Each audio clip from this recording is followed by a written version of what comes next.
جی زاہد احمد ممتاز ہاں، بیگم. سر میں درد کا کہا تھا جی سر انہوں میں نے. درد ہاں ہے.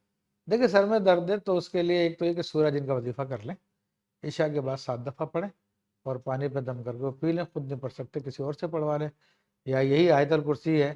کوئی بھی باوضو شخص 3 دفعہ آیت الکرسی پڑھ کے ان کے اوپر دم کر دے سبحان اللہ. تو انشاءاللہ اس سے سر کا درد چلا جائے گا. سبحان اللہ.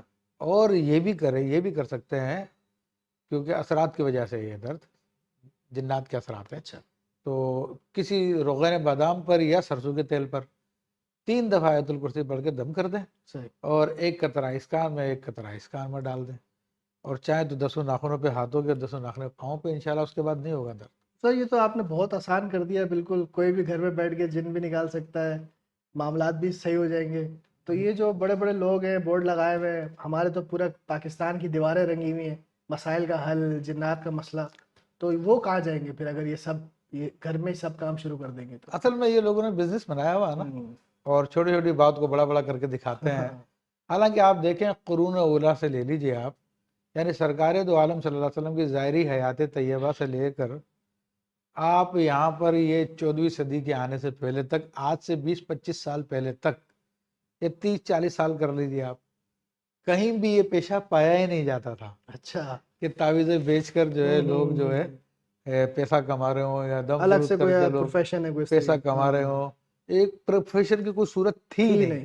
لیکن آج کل بہت سارے لوگ جو ہے وہ یا تو اس چیز کے ذریعے انہوں نے اپنا پیشہ بنا لیا ہے، اور یعنی دنیا ذلیل دنیا کمانے کے لیے اب اللہ کے کلام کو استعمال کر رہے ہیں، دیگر چیزوں کو استعمال کر رہے ہیں، اور شرم نہیں آتی ان کو، بیٹھ کے پروگرام کر رہے ہیں جی یوٹیوب کے ذریعے آپ کمائیں آپ اس طریقے سے. اچھا، ہر روز ایک نیا کوئی نہ کوئی ڈرامہ لے کے آتے ہیں کہ جناب جنات جلانے کا یہ فلیتا ہے، فلاں کام کرنے کا یہ فلیتا وہ ہے، فلاں ڈمکا. اچھا، اس کے اوپر لوگ بیچارے پریشان ہوتے ہیں، ان کو کوئی اچھا آدمی ملتا نہیں ہے، تو وہ دور کے ڈھول سہانے ہوتے ہیں، تو وہ فوری طور پہ سمجھتے ہیں کہ اس کو سب کچھ آتا ہے. سب آتا ہے. حالانکہ اس جاہل کو کچھ بھی نہیں آتا، اس نے ایک آدھ کوئی کتاب اٹھائی ہوتی ہے جس کو پڑھ پڑھ کے اس نے وظیفہ یاد کیے ہوئے ہوتے ہیں، اور اٹھا کے لوگوں کو بیان کر رہا ہوتا ہے. اور جو اللہ کے حبیب صلی اللہ علیہ وسلم نے تعلیمات دی ہیں ہمیں، یہی آیت الکرسی ہے، تو اس کی طرف توجہ بھی نہیں کرتا. حالانکہ یہ وہ چیز ہے کہ مفت میں آپ کے سارے علاج ہو جائیں گے، سارے معاملات ہو جائیں گے، کوئی پریشانی نہیں ہے. ارے یہ تو ایک عمومی طور پہ، یعنی بہت آسان طریقے سے میں آپ کو بتا رہا ہوں کہ بالکل آسان طریقے سے گھر پہ بیٹھے بیٹھے آپ سارے علاج کر سکتے ہیں. ورنہ اس کے بڑے ٹپیکل کے علاج بھی ہوتے ہیں، بہرحال اس کے تھوڑے مشکل بھی ہوتے ہیں بعض اوقات. جیسے کہ ایک مرتبہ مجھے انگلینڈ ہی کی بات ہے کہ جانا ہوا، تو وہاں پر ایک فیملی تھی، تقریباً 17-18 سال سے ان کا معاملہ بہت خراب تھا بیچاروں کا، اور ان کے اوپر 6 جنات کا تسلط تھا، اور بالکل 6 جنات نے ان کو بے دین کیا ہوا تھا، نہ نماز کے نہ روزے کے. اگر کوئی نماز روزے کا کہتا تھا تو کہتے ہیں جی میں تو گردوارے جاؤں گا، کیوں مسجد میں جاؤں. تو اس قسم کا حال، باپ بیٹے آپس میں لڑتے تھے تو چھریاں نکال لیا کرتے تھے، ایک دوسرے کو مارنے کے لیے تیار ہوتے تھے. تو لیکن وہ گھر کی خاتون تھی، بس سمجھدار تھی، تقریباً ہوگی 65-70 سال کی خاتون تھی، بوڑھی خاتون. تو بہرحال انہوں نے مجھے بلایا، میں گیا، ان سے میں بات چیت کر رہا تھا، بیٹھے بیٹھے ایک دم سے ان کا جن حاضر ہو گیا. اچھا. ہاں، خود بخود آ گیا جی. اور بڑا تکبر میں وہ جنی تھی کوئی، اور کہنے لگا تو میرا کی بگاڑ لے گا. اچھا، اپنی پنجابی کے بول رہے ہاں، وہ اپنے میرپوری میں کہ تم میرا کیا بگاڑ لو گے، فلاں پیر آیا تھا اس نے میرا کیا کر لیا، فلاں پیر آیا تھا اس نے میرا کیا کر لیا، فلاں پیر آیا تھا اس نے میرا کیا کر لیا، فلاں پیر آیا تھا اس نے میرا کیا کر لیا. وہ جتنے بیچارے جتنے لوگوں سے اس خاتون نے علاج کرایا تھا اپنی فیملی کا، سب کا نام لے کے بتا رہے وہ، اور کہ انہوں نے تو کچھ بھی نہیں کیا، اور کہ جتنی تمہاری عمر ہے اس سے زیادہ کی تو میں اس سے پہلے کی اس کے ساتھ لگی ہوں میں. اچھا. ہاں، میں تو اتنی پرانی، تو میرا کیا بگاڑ لے گا. تو بزرگوں نے طریقہ کار یہی بتایا کہ کسی کو جلانا نہیں چاہیے، پہلے ان کو وارن کرنی چاہیے. تو میں نے اس کو وارن کیا کہ دیکھو چلے جاؤ چھوڑ کے، ورنہ بہت برا ہوگا. کہ تو میرا کی کر لے گا. تو بار بار جو ہے پھر میں نے دوسری دفعہ ان سے کہا کہ جاؤ چلے جاؤ، ابھی تمہیں موقع دے رہا ہوں میں. تو پھر وہی بات کہ نہیں جانا، تو میرا کی کر لے گا. پھر میں تیسری دفعہ اس کو وارننگ دی، تو اس پہ بھی پھر اس نے وہی جواب دیا.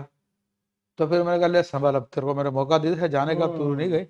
تو ایک میں نے رومال ہاتھ میں لیا، چونکہ خاتون تھی، تو شریعت کے اصولوں کے مطابق تو ایک آیت الکرسی کے ذریعے جنات جلانے کا طریقہ بھی ہوتا ہے. اچھا بڑا آسان طریقہ ہے لیکن ہر ایک کو نہیں کرنا چاہیے وہ، صحیح. جس میں ہمت ہو طاقت ہو، جی ورنہ ہاں. بعض لوگ تو کسی پہ جن حاضر ہو جاتا ہے ان کا پیشاب نکل جاتا ہے، بھاگ جاتے ہیں دیکھ کے ڈر ڈر کے مارے. جاتے. تو وہ کیونکہ وہ بڑے شیاطین ہوتے ہیں، بڑی دھمکیاں دیتے ہیں. ہوں. تو میں نے پھر وہ رومال کے اندر پکڑ کے ان کی انگلی پکڑی، یہ ہاتھ کی الٹے ہاتھ کی انگلی اچھا آپ پکڑ لیں اس کو اچھی طرح مضبوطی سے، اور پھر آیت الکرسی پڑھیں. اور آیت الکرسی پڑھتے پڑھتے جب آپ پہنچے ولا یعود حفظہما، تو ولا یعود حفظہما ولا یعود حفظہما اس کی تکرار تکرار کرتے رہے. کرنی ہے. تکرار کرتے رہے، تھوڑی دیر میں وہ جن جل جائے گا. اللہ اللہ تو اللہ. یہی میں نے کیا تو ختم وہ کہانی اس کی. وہ شور جنات شرابہ اور وہ اچھلنا شور کودنا سب ختم. سب ختم ہو گیا. ہاں وہ چلا رہی ہے میں جل گئی، میں مر گئی، میں جل گئی، میں مر گئی. میں نے کہا نہیں ہن تینوں جلنا ہے، ہن تینوں مرنا ہے، واہ ہن واہ نہیں چھڑنا تینوں. واہ واہ. ان تینوں میں وارننگ. وارننگ دیتی تین دفعہ. تو 3 دفعہ وارننگ دینے کے بعد بھی تو نہیں گئی. تو پھر جو الحمدللہ وہ معاملہ صرف آیت الکرسی پڑھنے سے، سبحان اللہ. جو 17-18 سال بلکہ 40-50 سال سے ان کے ساتھ لگے ہوئے تھے. پھر میں نے کہا لیا ان کے اپنے بیٹے ووٹوں کو لیا کہ نہیں مفتی صاحب، وہ خاتون کہنے کہ نہیں نہیں نہیں وہ بڑے خطرناک ہیں، اچھا. وہ تو آپس میں لڑتے ہیں تو چھریاں نکال لیتے ہیں، آپ اکیلے ہو، آپ پہ حملہ کر دیں گے، آپ میرے مہمان ہو تو پھر میرے تو پھر عزت نہیں رہے گی، گھر پہ مہمان کی بے عزتی ہو جائے. تو میں نے بہت کہا لیکن نہیں مانے. تو بہرحال پھر وہ سنڈے کا دن انہوں نے طے کیا، اپنے کچھ عزیز رشتہ داروں کو بلا لیا تاکہ اگر یہ حملہ کریں مجھ پہ تو تاکہ اس کو روک سکیں. پکڑ لے. تو بہرحال الحمدللہ رب العالمین وہ بلایا، وہ بٹھایا سامنے میں نے، اور الحمدللہ قرآن پاک کی جو آیتیں تھی میں نے پڑھی، کچھ دیر پڑھی تھی الحمدللہ. وہ سب پہلے میں آنکھیں بند کر کے لگا ہوتا، وہ مجھے دیکھ دیکھ کے مسکرا رہے تھے. اس کے بعد الحمدللہ ان کی بھی صفایا ہو گیا، سبحان. کچھ شور نہیں کیا، نہ کوئی شرابہ نہیں کیا. اس کے بعد میں نے کہا جاؤ جا کے نہاؤ دو، اپنے بال کاٹو. جسم میں بغلوں کے بال بھی اتنے بڑے بڑے بڑھائے ہوتے ہیں جیسے سکھ مذہب میں ہوتا ہے. اور پھر الحمدللہ ان کو نہلایا دھلا کے مسجد میں لے کے گئے، پھر ان کو قرآن پڑھانے کی ذمہ داری لگائی اللہ تعالیٰ کے فضل و کرم سے. تو یہ اللہ کے کلام میں بڑی طاقت ہے. وہ لوگ جاہل ہیں جو کہتے ہیں کہ کالے کا علاج کالے سے یا شیطانی عمل سے ہوگا، وہ لوگوں اللہ پہ ایمان ہی نہیں ہے کہ جو اللہ کی طاقت سے زیادہ کالے کی اور دیگر شیطانی طاقتوں کو مان رہے ہیں. حقیقت ہے جو رب کا کلام ہے اس سے بڑھ کر کیا طاقت ہو سکتی ہے؟ کچھ نہیں ہو سکتا. اللہ اکبر. کیا بات ہے، کتنی خوبصورت اور دلچسپ واقعہ جو قبلہ کا آپ نے سنایا. اس سے ہمیں کیا سبق ملتا ہے ناظرین محترم؟ یہی کہ ہم ان لوگوں کے پاس جانے کے بجائے جو اللہ والے ہیں ان سے اپنی نسبت رکھیں. اور پھر یہ جس طریقے سے حضرت نے ارشاد فرمایا آیت الکرسی کے حوالے سے، تو اپنے روزمرہ کے معمولات میں صبح اٹھتے ہوئے شام کو سوتے ہوئے کتنی دیر لگتی ہے، اگر ہم یہ پڑھ لیں بچوں میں پھونک دیں تو کیا اس میں؟ دیکھیں الحمدللہ ہمارا تو مشن یہ ہے کہ امت مسلمہ کو گمراہی سے بچانا ہے، اور ان لوگوں کو یہ روحانی علاج فری میں میسر کرنا ہے، فری میں لوگوں کا علاج کرنا ہے. اور الحمدللہ پورے پاکستان بھر میں اس وقت ہمارے شاذلی جو خلفاء ہیں تقریباً وہ 700 کے قریب ہوں گے، الحمدللہ. اور پاکستان کے مختلف مقامات پر الحمدللہ فری آف کاسٹ لوگوں کا علاج کر رہے ہیں.